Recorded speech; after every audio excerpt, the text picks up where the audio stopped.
Good morning বন্ধুরা। আজকে আমি ব্রেকফাস্টে বানিয়েছিলাম মুসুর ডাল আর চাল দিয়ে ইডলি। তো আমরা সবাই বিউলির ডাল দিয়ে ইডলি খেয়েছি। আজকে নতুনভাবে আমি করেছি মুসুর ডাল দিয়ে আর চাল দিয়ে আমরা ইডলি বানিয়েছি।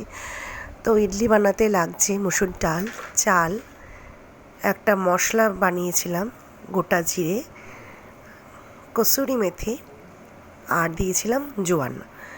দিয়ে ভালো করে একটু কড়াইতে বা বাটিতে টেলে নিয়ে এটাকে তোমার হামল দিস্তাতে আমি একটু গুঁড়ো করে নিয়েছিলাম। আর এদিকে আমি সারা রাত চালটা ভিজিয়ে রেখেছিলাম, ডালটা। এই দুটো জিনিস আমি একসঙ্গে মিক্সচার মেশিনে বলে ভালো করে মিহি পেস্ট করে নিয়েছিলাম। আর তার সঙ্গে দিয়েছিলাম কুচনো পেঁয়াজ, সামান্য পরিমাণে ধনেপাতা কুচি আর একটু কালারের জন্য কাশ্মীরি লঙ্কার গুঁড়ো।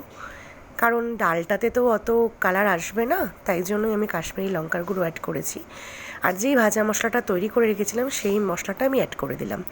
আর সামান্য পরিমাণে স্বাদ মতো নুন দিয়েছিলাম।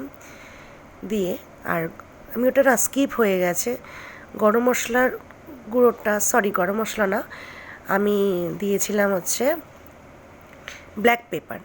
হ্যাঁ, ওটা দিয়ে ভালো করে মিহি পেস্ট তৈরি করে নিয়েছিলাম। এরপর ইডলি মেকারে বাটিতে তেল ব্রাশ করে ব্যাটারটা দিয়ে একে একে ইডলিগুলো বানিয়ে নিয়েছিলাম।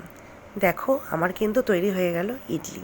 আর এটা খেয়েছিলাম রায়তা দিয়ে। রায়তাটা আমি দেখিয়ে দিচ্ছি কীভাবে করেছিলাম। রায়তা বানানোর জন্য আমি নিয়েছি টক দই, সামান্য পরিমাণের পেঁয়াজ কুচি, শসা কুচি, আর নিয়েছিলাম ধনে গুঁড়ো। এটা স্বাদ মতো তোমরা দিতে পারো, নাও দিতে পারো। টেস্টের জন্য আমি দিয়েছিলাম একটু গোলমরিচের গুঁড়ো দিয়েছিলাম, আর দিয়েছিলাম সামান্য পরিমাণে চিনি, নুন স্বাদ মতো। এই দিয়ে আমি রায়তাটা বানিয়েছিলাম। যদি তোমাদের ভালো লেগে থাকে কমেন্ট করতে ভুলো না।